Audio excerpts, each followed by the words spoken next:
Relationships में सबसे पहले प्यार मोहब्बत बॉलीवुड सॉन्ग से पहले respect is extremely important, trust is extremely important.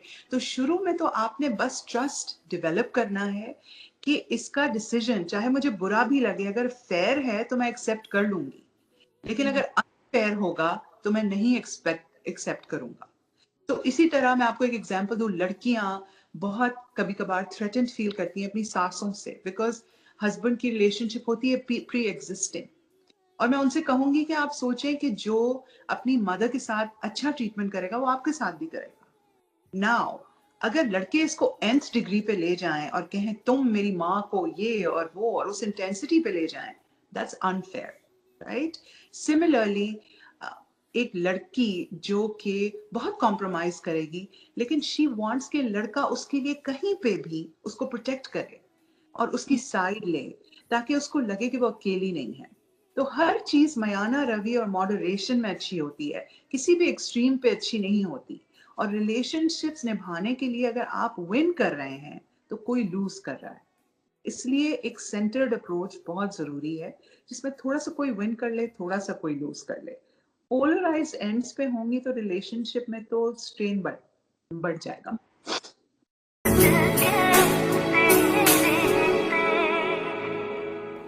Absolutely, मैं बताऊं सबसे बड़ा रोल तो उस लड़के का है। मैं देखती हूँ उसकी थोड़ा बहुत उसको मैं आउट दूंगी, बिकॉज होता क्या है, and I have said this before also, कि लड़कों को ना रिलेशनशिप इश्यूज से बहुत दूर रखा जाता है। और बड़े दो किस्म के बकेट्स होते हैं। एक होते हैं जैसे growing up I have seen cousins and uncles जो बहुत मसले मसाइलों में बहुत इंटरेस्टेड, अच्छा इसके यहाँ ये हो रहा है, उसके यहाँ वो लड़ाई हो गई, मुझे बताएं क्या हुआ, किसने का, उनका इमोशनल इंटेलिजेंस ज्यादा था।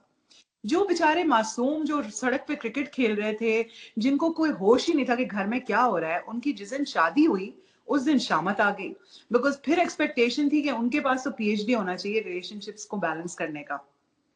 तो दे गेट लॉस्ट। लड़के की दो बहुत इंपॉर्टेंट जिम्मेदारी है। जिम्मेदारी ये है कि रिश्ता एक ऐड हुआ है, इसका मतलब ये नहीं है कि पुराने रिश्ते खत्म हो जाएंगे। And that also applies to him because he has the power. So patriarchal society में लड़के का रोल इसलिए important है कि उसके पास influence है, उसके पास पावर है। आप इतनी लेडीज को सुनेंगी कि अगर उनको अपना पावर असर्ट करना है अपने बच्चों पे, तो कहेंगी अब्बू ने मना कर दिया है। वो ये नहीं कहेंगी मैंने मना किया है, वो अब्बू को साइड पे कर देंगे। अब्बू बेचारे डर के कमरे में बैठे हुए हैं बिकॉज अम्मी ने उनको कहा है कि खबरदार जो आपने कुछ बोला मैंने आपका नाम लेना है। तो वो बेचारे तो इनोसेंटली बाई स्टैंडर होते हैं, लेकिन उनका पावर यूज होता है। लड़के के पास भी वही पावर है। So saying that you know I am going to stand up for this girl और आप अनरीजनेबल हो रही हैं, बिकॉज रिमेंबर शुरू में बहुत उनको हीट मिलेगी। कभी भी चेंज होता है ना सिस्टम, तो everybody works really hard to maintain it even though it's a dysfunctional system. ये तो माँ से तो बहुत प्रेशर आएगा उस लड़के को कि देखो बागी हो गया है, शादी हो गई है, बीवी के पीछे लगा हुआ है, all of that. He has to be strong to say you know what, while I get it you are wrong, because he can get away with it. वो इस चीज को माँ उसकी दरगुजर कर देगी इवेंचुअली, लेकिन अगर बहू ने स्टैंड अप किया उसके पास तो पावर नहीं है, तो वो फिर ग्रज जो होगी वो रिजेंटमेंट क्रिएट करेगी जिसको सालों लगते हैं फिक्स होने में। तो बहुत बड़ी जिम्मेदारी है and I am glad you brought it up.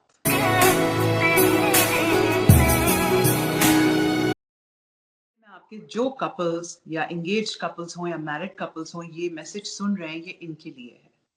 Please आप अपनी जो एक्सटर्नल फैमिली मेंबर्स हैं उनकी बात को पर्सपेक्टिव में सुने और ऑब्जर्व करें।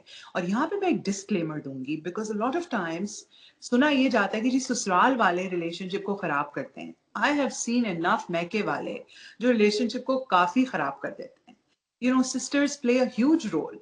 जब बहनें होती हैं और वो नेगेटिव बातें कर रही होती हैं, यू नो तुम्हारा हस्बैंड ऐसा है, हाँ इसने ये भी नहीं किया, अगर वो लड़की कुछ नोटिस कर भी नहीं रही है तो उसके लिए पॉइंट आउट कर दिया। यू नो ये जो सिबलिंग राइवलरी होती है। सिमिलरली लड़के का भाई या लड़के के रिलेटिव्स जो उस लड़की की कोई भी कमी हाईलाइट करते हैं,